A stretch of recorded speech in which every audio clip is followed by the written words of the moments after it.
Em nome do Pai, e do Filho, e do Espírito Santo.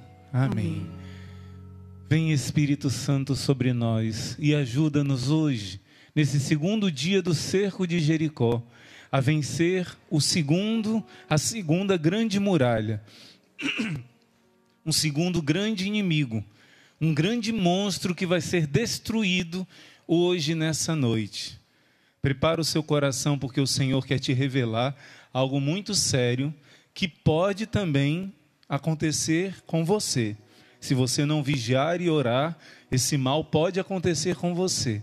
Mas se nós estamos aqui unidos para vencer o mal, nós vamos vencer. Hoje eu quero falar de um dos piores monstros que existe na vida espiritual.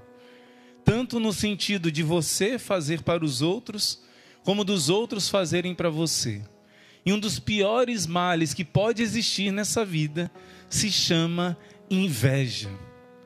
Hoje eu quero te mostrar como você pode vencer esse mal para não entrar no seu coração e como você pode se proteger desse mal para que os invejosos não possam te prejudicar.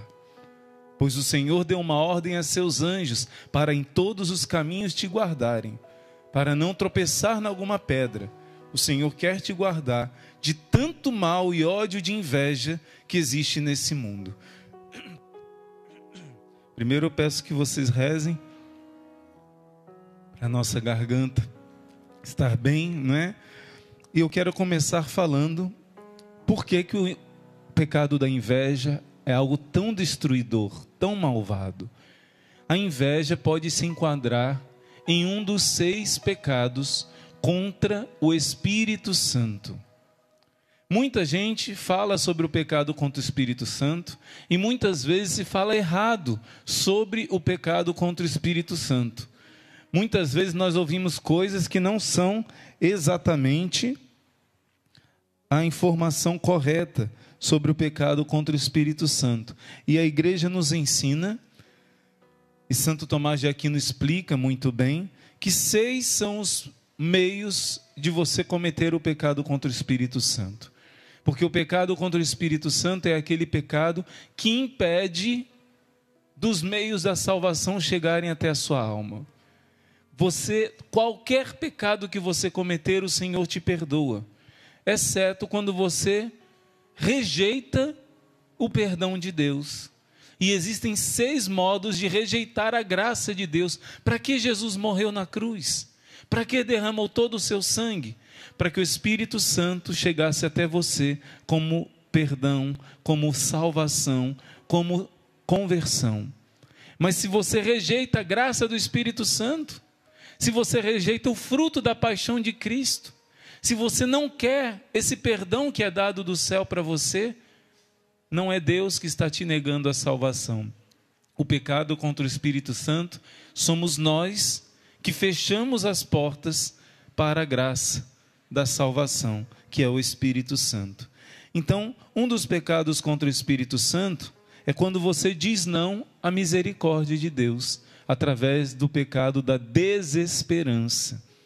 A desesperança rejeita toda a esperança do perdão, rejeita o perdão de Deus, rejeita a misericórdia de Deus. Eu não acredito, São Tomás de Aquino diz, eu não quero a misericórdia de Deus. Como Judas, o pecado dele foi o pecado do desespero, da desesperança. O segundo pecado contra o Espírito Santo nega não a misericórdia, mas nega a justiça de Deus. Quando diz assim, Deus não vai condenar ninguém não. Deus não corrige, Deus não castiga não. Eu posso continuar no pecado que não vai acontecer nada comigo. Você está negando que existe uma justiça em Deus.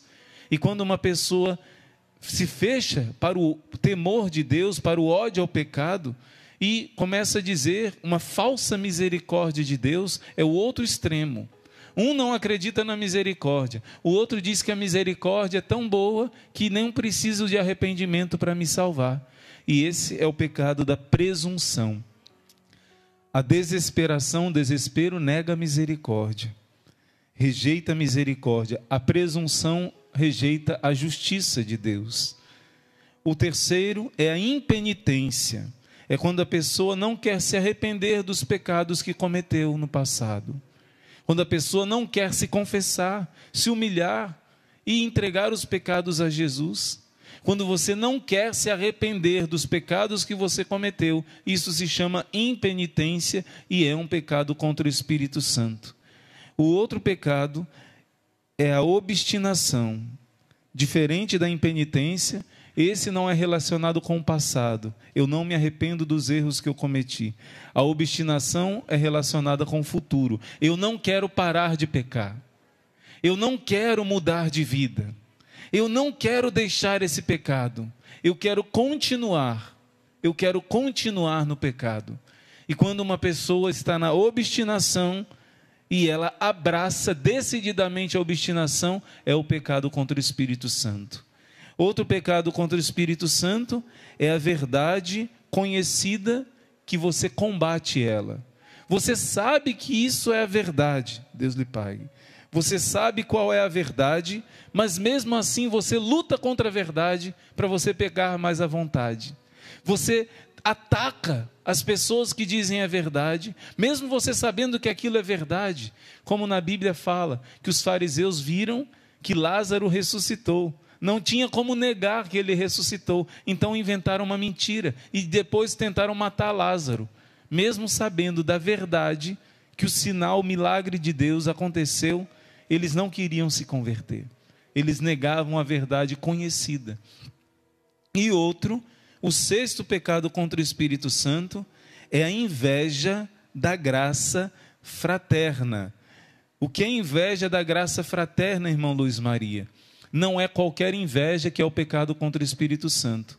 Mas se você deixa a inveja entrar dentro de você, ela pode criar raízes, ela pode crescer até se tornar o pecado contra o Espírito Santo, que é a inveja da graça fraterna. Eu vou explicar para você, baseado no Frei Royo Marim, um ensinamento tão profundo e tão lindo da igreja. Você vai entender agora o que é o vício da inveja. Eu vou começar da inveja básica. É a tristeza por causa da felicidade do outro. É a tristeza por causa do bem do outro. Olha só, amar é querer o bem do outro. E quando nós amamos e cuidamos do outro, nós recebemos uma alegria que vem do céu, uma alegria interior. É maior alegria dar do que receber, está escrito na Bíblia, em Atos dos Apóstolos, capítulo 20. Amar é o que realiza o nosso coração. A inveja é o contrário. Você fica triste com o bem do outro. Amar é querer o bem do outro. A inveja é ficar triste por causa do bem alheio. Tanquerê, no compêndio de teologia cética e mística, salienta que o despeito causado pela inveja é acompanhado por uma constrição do coração que diminui a sua atividade e produz um sentimento de angústia. Produz um sentimento de angústia a inveja. O invejoso sente o bem de outra pessoa como se fosse um golpe vibrado à sua superioridade. Não é difícil perceber como esse vício nasce da soberba, a qual, como explica o famoso teólogo Frei Royo Marim, é o apetite desordenado da excelência própria. A inveja é um dos pecados mais baixos e repugnantes que se possa cometer, diz ele. Da inveja nascem outros pecados, como o ódio, a intriga, a murmuração, a difamação, a calúnia e o prazer nas adversidades do próximo. Gente, que coisa diabólica. Sentir prazer quando o outro se dá mal. Cuidado, porque esse veneno pode entrar. Esse veneno está espalhado nesse mundo e por causa do pecado original nós temos que nos vigiar. Diz a Escritura: por inveja do diabo entrou a morte no mundo. Esse vício está na raiz de muitas divisões e crimes, até mesmo no seio das famílias. Basta lembrar na Bíblia José do Egito. Você que já leu no Gênesis, essa história fantástica. Se você não leu ainda, leia a história de José no final do livro do Gênesis. Vai falar como ele foi perseguido pela inveja dos seus irmãos, mas como Deus o glorificou, como Deus o honrou. E a Escritura diz que foi por inveja do diabo que a morte entrou no mundo. Aqui está a raiz de todos os males da nossa terra de exílio. O primeiro homicídio da história teve esse vício da inveja como causa. Está dizendo aqui em Gênesis 4 que Caim ficou com inveja porque Deus se alegrou com a oferta de Abel e ele não ofereceu o melhor para Deus. Por isso ele ficou com inveja e matou o seu irmão. E onde eu queria chegar agora? Esse vício comporta graus. Quando tem por objeto bens terrenos, por exemplo, você tem inveja da beleza do outro, da força do outro, do poder, da riqueza, da inteligência, dos bens materiais, terá uma gravidade maior ou menor, dependendo das circunstâncias. Mas se for a respeito dos dons e graças do céu, concedidas por Deus a um irmão seu, constituirá um dos mais graves pecados contra o Espírito Santo, que é chamada a inveja da graça fraterna. E o Royo Marim vai dizer, a inveja do proveito espiritual do próximo é um dos pecados mais satânicos que se pode cometer, porque com ele não só se tem inveja e tristeza do bem do irmão, mas também da graça de Deus que está crescendo no mundo. Você está com raiva de Deus porque está derramando dom sobre uma pessoa. Você está com raiva de Deus porque Deus está fazendo crescer a graça, a santidade, a salvação no mundo, e porque aquele milagre não foi por meio de você, mas por meio de outro. Porque outro sabe pregar e você não. Porque outro sabe evangelizar. Porque outro cresceu na santidade e não você. Essa inveja é a inveja mais satânica que possa existir, que é o pecado contra o Espírito Santo. Mas será que você está totalmente imune disso acontecer com você? Cuidado, porque é pelas pequenas coisas, que às vezes você nem percebe, que a inveja vai crescendo dentro do nosso coração. E olha só, o Senhor quer nos conduzir a nos livrarmos de todo perigo de inveja de entrar dentro de nós. Quando a Bíblia diz em Sabedoria capítulo 2, que foi por inveja do diabo que a morte entrou no mundo, quer dizer que o diabo, nos exorcismos, o diabo diz assim, foi por causa de vocês que eu me revoltei com Deus. Foi por causa de vocês. Por que ele foi se fazer um de vocês e não comigo? Porque ele não se uniu substancialmente a mim, mas sim à natureza humana. E ele diz que foi por inveja. Ele queria que Deus pudesse elevar a natureza dele até a divindade. Mas Deus elevou a nossa natureza humana até as alturas. É algo surpreendente, gente. E o diabo, por inveja da graça que Deus deu a nós, se revoltou com Deus. Claro, em primeiro lugar, por orgulho. Como eu li para você, o orgulho é o apetite desordenado da excelência própria. Eu sou tão grande, como é que Deus vai se unir aos homens e não a mim? Que sou tão grandioso, pensou Lúcifer. Por causa do orgulho, ele deixou entrar a inveja. E essa inveja, que é a pior de todas, a inveja da graça de Deus. A graça que Deus deu aos seres humanos. E ele teria que servir a um Deus feito carne. Por inveja, a morte entrou no mundo. Por inveja de Satanás. O Senhor quer nos alertar de tomarmos cuidado. E esse mesmo pecado, você vai ver, é o que aconteceu com Caim. Caim também ficou com inveja da graça que Deus deu para Abel. Pecado contra o Espírito Santo. Inveja da graça fraterna. E você vai ver, como eu disse, no decorrer da Bíblia, outras passagens que vão falar da inveja. José, como eu já falei, se você não leu, vale a pena ler. Mas hoje eu queria me deter numa passagem de 1 Samuel, capítulo 18, versículo 6. 1 Samuel 18, 6, vai falar que Davi foi vítima de inveja. E olha só o que diz essa passagem, gente. Olha que incrível. Quando eles voltaram junto com Davi, depois de ter matado o gigante filisteu, o Golias, né? As mulheres vinham de todas as cidades de Israel para cantar e dançar na presença do rei Saul, com tamborins e alegria dos sons de cítaros, instrumentos musicais. As mulheres dançavam e cantavam, dizendo: Saul matou 1000, mas Davi matou 10.000. Então Saul se indignou e ficou irritado e disse: a Davi deram 10.000, mas a mim somente 1.000. O que falta para ele senão a realeza? Desse dia em diante, Saul sentiu inveja de Davi. Davi não fez nada de errado, mas Deus deu para Davi uma capacidade maior de vencer as guerras. E por isso, as mulheres cantaram que Davi venceu mais do que Saul. Gente, Davi não fez nada de errado, mas quando Saul ouviu essa canção, Satanás entrou dentro dele. Igual Judas, quando diz que na hora que ele decidiu trair Jesus, logo depois que Jesus deu o pão molhado no molho para Judas, diz: nessa hora Satanás entrou nele. Quando a pessoa toma decisão, sentir tentação de inveja não é pecado. Mas aqui Saul sentiu uma tristeza, pensou: nossa, estão exaltando a Davi mais do que a mim, que sou o rei.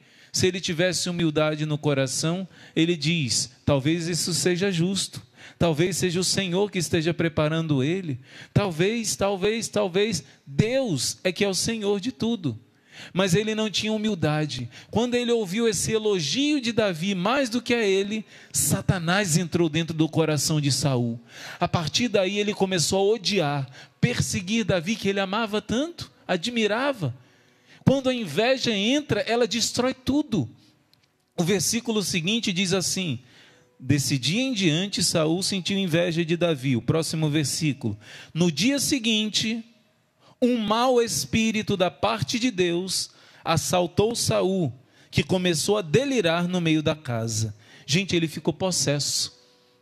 Ele ficou possesso de Satanás, porque no dia anterior ele acolheu Satanás como seu amiguinho, através da inveja. Olha que coisa terrível.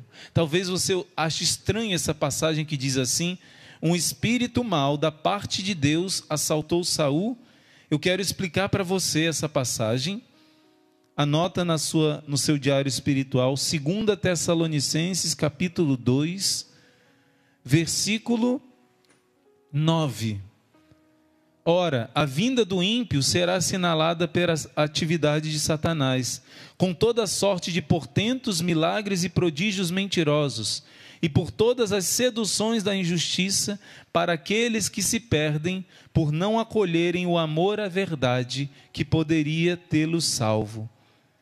E por isso Deus lhes manda o poder de sedução, para acreditarem na mentira e serem condenados todos aqueles que não creram na verdade, mas consentiram na justiça. O Senhor está dizendo na Bíblia, 2 Tessalonicenses capítulo 2, versículo 9 e 10, que no fim dos tempos, o anticristo vai fazer muitos sinais milagrosos, falsos milagres. Ele faz prodígios, mas não milagres. Parecem milagres, porque milagre no sentido estrito só Deus pode fazer. Mas ele vai fazer falsos milagres, vai fazer prodígios surpreendentes. E muitos vão acreditar nele. E está dizendo aqui que aqueles que não cultivaram amor à verdade, Deus vai permitir, o próprio Deus vai dizer para Satanás: pode enganar porque ele ama a mentira, pode enganar porque ele não desejou a verdade. Deus mesmo permitiu, vai permitir que muita gente seja enganada, porque essas pessoas não quiseram a graça no tempo oportuno. Muita gente vai ser enganada pelo anticristo, muita gente, porque se agora Nossa Senhora diz nas aparições de Medjugorje, que hoje nós celebramos, agora é o tempo da graça. Quem não aproveitar agora, hoje é o dia da conversão, o inimigo vai conseguir te enganar, o inimigo vai conseguir te seduzir, se você não aproveitar o tempo de graça que Deus te concedeu. Por isso, o Senhor quer nos conduzir a uma fé mais profunda e Ele quer nos proteger de todo esse tipo de inveja. Mas não somente, em primeiro lugar, da inveja no seu coração. E eu peço que você anote essa passagem de Provérbios, capítulo 4, versículo 23. Essa passagem fala muito ao meu coração. Provérbios 4, 23 diz assim: acima de tudo, guarda o teu coração. Acima de tudo, guarda o teu coração. Esses dias eu soube de uma pessoa que quando ouvi um elogio da outra pessoa, que era do mesmo tipo de profissão dela, nessa hora um ódio de inveja entrou no coração. E Satanás começou a fazer coisas horríveis, exatamente como na história de Davi.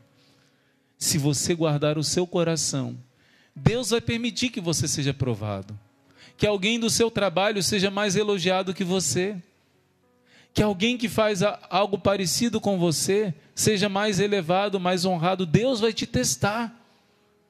Mas se você estiver guardando a humildade do seu coração, protegendo o seu coração pela busca sincera de Deus, quando passar por essa prova, você vai superar e não vai deixar a inveja entrar no seu coração. Acima de tudo, guarda o teu coração.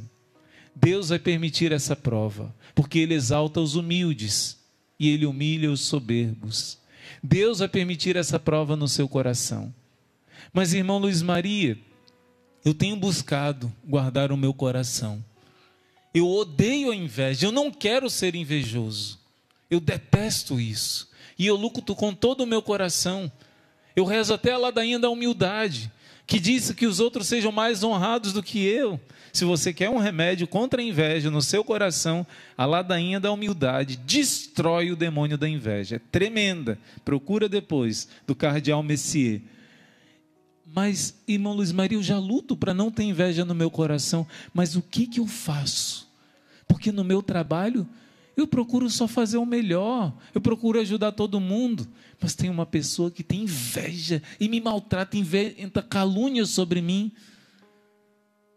Na minha escola, na minha faculdade, tem aquela pessoa que tem inveja na minha família. Uma irmã minha tem inveja de mim, porque na minha família deu tudo certo e na dela não deu. Irmão, se eu pudesse, eu dava todas as graças que ela precisava, mas eu não sei porquê, mas ela tem inveja e criou um ódio de mim. Como se proteger da inveja que vem dos outros? O Senhor disse que o mundo inteiro jaz sob o maligno.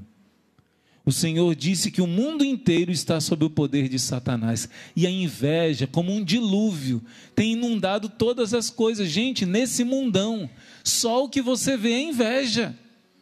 Só o que você vê é inveja. Mas a palavra de Deus também diz, em 1 João, capítulo 5, versículo 4, deixa eu ver se eu abro fácil aqui para você. 1 João, capítulo 5, versículo 4, e essa é a última passagem que você vai anotar. 1 João, capítulo 5, versículo 4, diz assim: esta é a vitória que vence o mundo, a nossa fé. Quem é o vencedor do mundo, senão aquele que crê que Jesus é o Filho de Deus? Esse que veio pela água e pelo sangue. Não só com a água, somente. Os protestantes só têm o batismo, não têm a Eucaristia, só a água. Mas com a água e com o sangue. São João faz questão de citar a Eucaristia aqui. Jesus não chega até nós somente com a água do batismo, não. Com a água e o sangue. E se você tem fé nesse sangue e água que jorram no coração de Jesus, esse sangue e água destrói toda obra de inveja que se levanta contra você. Eis a vitória que vence o mundo, a nossa fé. Como nosso querido Padre Sandro gosta tanto de dizer, e nós também repetimos agora tantas vezes, essa frase de Santo Tomás de Aquino, que diz: aquilo que a oração de uma só pessoa não alcança, muitas pessoas unidas com fé, a fé de muitos corações unidos, alcança milagres. Por isso que no cerco de Jericó, nós testemunhamos tantos milagres, prodígios do Senhor. Porque a vitória que vence o mundo é a nossa fé. Não existe inveja que vai derrubar uma pessoa que reza com fé, que confia no Senhor. Não existe obra de inveja. Pode estar se levantando o mundo inteiro contra você, mas se você guardar a sua fé, se você rezar e batalhar, confiar no Senhor, não use de armas humanas, não revide com a mesma moeda. Pela oração, pela fé, você vai destruir os ataques de Satanás na sua vida através da inveja. E recentemente eu ouvi um testemunho de uma irmã que sentiu tanta inveja da outra irmã, fez tanta maldade, mas ela rezava, perdoava, amava e não desistiu de confiar no Senhor. Essa irmã veio em lágrimas pedir perdão. Deus fez uma reconciliação maravilhosa, porque ela não pagou com a mesma moeda. Porque a vitória que vence o mundo é a nossa fé. Vamos transformar essa palavra agora em oração. Essa palavra é para te incentivar de ter uma verdadeira fé. Chegou a hora agora de provar a sua fé. Provamos a nossa fé quando colocamos em primeiro lugar Jesus na Eucaristia. Como disse São João, Jesus chega até nós não somente pela água do nosso batismo, mas pela água e pelo sangue. E a Santíssima Eucaristia é o corpo, sangue, a alma e divindade de nosso Senhor Jesus Cristo. Convida agora esse Senhor. É o segundo dia do nosso cerco de Jericó. Nosso irmão Emanuel Maria estará presente também, nosso irmão João da Cruz, o Padre Sandro, e nós vamos clamar ao Senhor que destrua as muralhas de inveja, que tem feito mal para tantas pessoas. Converta, Senhor, essas pessoas e protege-nos do mal da inveja. Primeiro do nosso coração, arranca toda possibilidade de inveja, em Teu nome, Jesus. Mas depois, em segundo lugar, não permita que os invejosos tenham vitória sobre nós. Isso acontece quando nós queremos pagar com a mesma moeda, quando nós nos sujamos nesse jogo de vingança. Mas quando nós vencemos pela oração, pela Eucaristia, pela confissão, pelo jejum, pela penitência, pela união de milhares de corações para vencer pela fé, não existe muralha de inveja que possa suportar. Por isso, convida Jesus agora para entrar na sua casa, porque Ele vem como Rei vitorioso para derrubar todas as muralhas do mal. Graças e louvores se deem a todo momento ao Santíssimo e Diviníssimo Sacramento.